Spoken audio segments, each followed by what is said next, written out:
Olá pessoal, eu estou aqui com uma pessoa que vai nos esclarecer muito sobre segurança.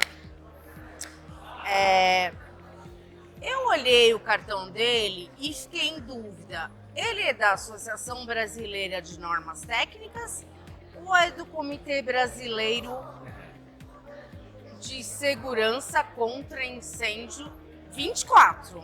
Rogério Lim, explica pra gente um pouco do seu trabalho e qual a importância de você estar aqui nesse evento. Legal, obrigado, Melina. Primeiro agradeço a oportunidade. Eu represento a BNT, especificamente o Comitê Brasileiro de Segurança contra Incêndio, que é o CB24. Dentro desse comitê a gente discute uma série de medidas de segurança contra incêndio, então tudo que você vê à sua volta, desde uma sinalização de emergência, o quanto de fotoluminescência ela tem que ter, um extintor, como que ele tem que ser feito, fabricado, manutenido, um sistema de sprinkler, né, um chuveiro automático. Sim. Então todas essas medidas de segurança contra incêndio passam por uma normalização técnica. E a normalização técnica nada mais é do que o que a sociedade consegue entender de necessidades que ela tem e de quais técnicas boas ela pode colocar em ação para beneficiar a própria sociedade. Então, uma norma da ABNT, ela nunca é feita por uma parte. A ABNT ela não faz a norma.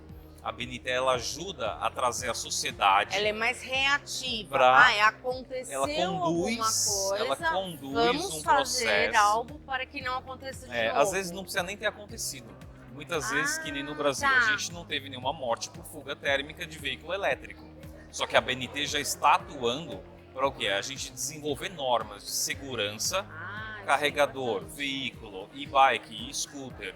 Tudo precisa passar por uma normalização técnica. Concorda que você consegue fabricar uma bateria com mais segurança e uma com menos segurança?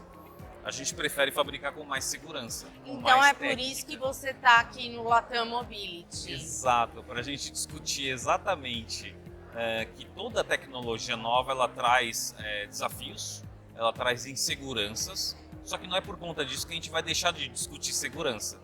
Sim. A gente tem que discutir segurança. Assim como a gente fez com os carros a combustão interna, que hoje em dia andam com um tanque de plástico armazenando um líquido inflamável. Que era uma coisa impensável. Existem normas, para você né? ter ideia, Melina, que define que o tanque de combustível a plástico ele tem que aguentar a chama de um isqueiro por 2 minutos. Quem que definiu isso? Uma norma técnica. Né? Depois do segundo, terceiro minuto, pode ser que ele abra, né? Ele venha a derreter e esse líquido inflamável se espalha. E o que a gente percebeu? Que os veículos a combustão interna, apesar dos bombeiros estarem mais acostumados, os veículos a combustão interna, eles têm uma taxa de liberação de calor maior do que o veículo elétrico. O que isso significa? Se você tiver a 10 metros de distância de um tanque de combustível que se rompeu, o calor vai ser suficiente para te queimar. Ao passo que a 10 metros de distância de um veículo elétrico, uma fuga térmica ainda não te alcançou. Então o que você está dizendo é que um carro movido a eletricidade é mais seguro. Vamos dizer assim, obviamente, pode acontecer alguma coisa, tal, dadas as condições. mas ele é mais seguro do que um carro movido a gasolina ou etanol, enfim. Mas, né, voltando, tudo precisa de normas, né? E como que isso está evoluindo no Brasil? Ótima pergunta. A primeira coisa que aconteceu quando a gente viu esse risco de veículos elétricos no exterior foi a gente trazer e criar uma comissão de estudos. Então a gente criou uma comissão de estudos de segurança contra incêndio em acumuladores de energia. Ela era focada só em veículos elétricos? Não, ela era focada em tudo. Caminhão elétrico, ônibus elétrico, mobilidade, levíssimos. E qual que era o objetivo? Era a gente ampliar a discussão. Porque não adianta eu, como a BNT, trazer alguns especialistas da área e falar assim, vamos discutir isso aqui, só que não ouvir o usuário, não ouvir o fabricante de bateria, não ouvir a cadeia inteira, não ouvir a pessoa que fabrica o carregador. não ouvir o governo, os regulamentadores. A gente tem que trazer todo mundo e começar a ouvir para a gente poder discutir tecnicamente o que a gente precisa de normas. Tanto que a gente ainda não publicou nenhuma norma. O primeiro objetivo era publicar uma prática recomendada, então é uma BNT-PR. Essa PR ela serve para mostrar os riscos que existem, quais são as diferenças, né, desses tipos de riscos, e nem a fuga térmica é um fenômeno diferente. Ela é mais difícil de você controlar com hidrante do que um veículo a combustão interna. Então, como que a gente consegue tratar isso? Quais são as tecnologias que existem? Quais são as medidas que a gente tem que fazer para que a fuga térmica não aconteça? Vamos pensar até um passo anterior. O BMS resolve o problema? Nem sempre. Será que um PEC mais bem construído resolve o problema? Uma estrutura reforçada em caso de acidente. Então, não é à toa que hoje os carros elétricos são considerados os mais seguros do mundo.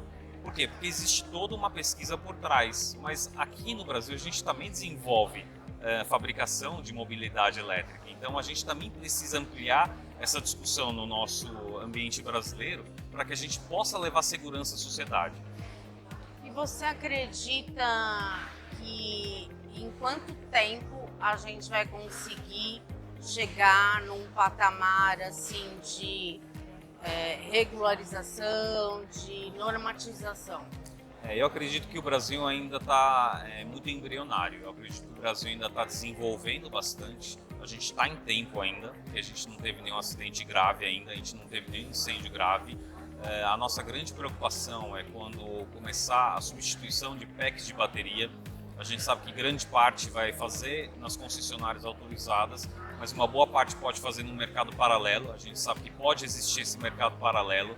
Então a gente está trabalhando, por exemplo, com o Inmetro para definir qual é a certificação de remanufatura de bateria, qual é a certificação de novas baterias que ela tem que atender e como vai ser essa fiscalização. No final das contas, qualquer coisa tem que estar sujeita à fiscalização. Se ela não tem uma boa fiscalização, você abre espaço para a gente fazer, para pessoas fazerem coisa mal feita. Não é o caso dos grandes fabricantes, né, empresas sérias, mas vai existir no mercado isso, um risco potencial no futuro.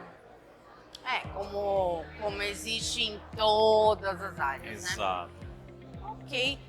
Você gostaria de complementar com mais alguma coisa? Sim, eu gostaria de complementar que assim, as nossas edificações no Brasil, elas estão avançando para serem cada vez mais seguras, né? E essas edificações recebem os veículos, não só o elétrico, mas também os veículos a combustão interna e os híbridos.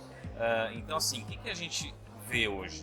Que os edifícios no Brasil comerciais, eles estão muito bem preparados. Então 12 metros de altura já tem que ter sistema de detecção e alarme de incêndio, 23 metros ou 30 já tem que ter sprinkler e controle de fumaça, tem que ter brigadista com roupa preparada para agir com um aparato respiratório.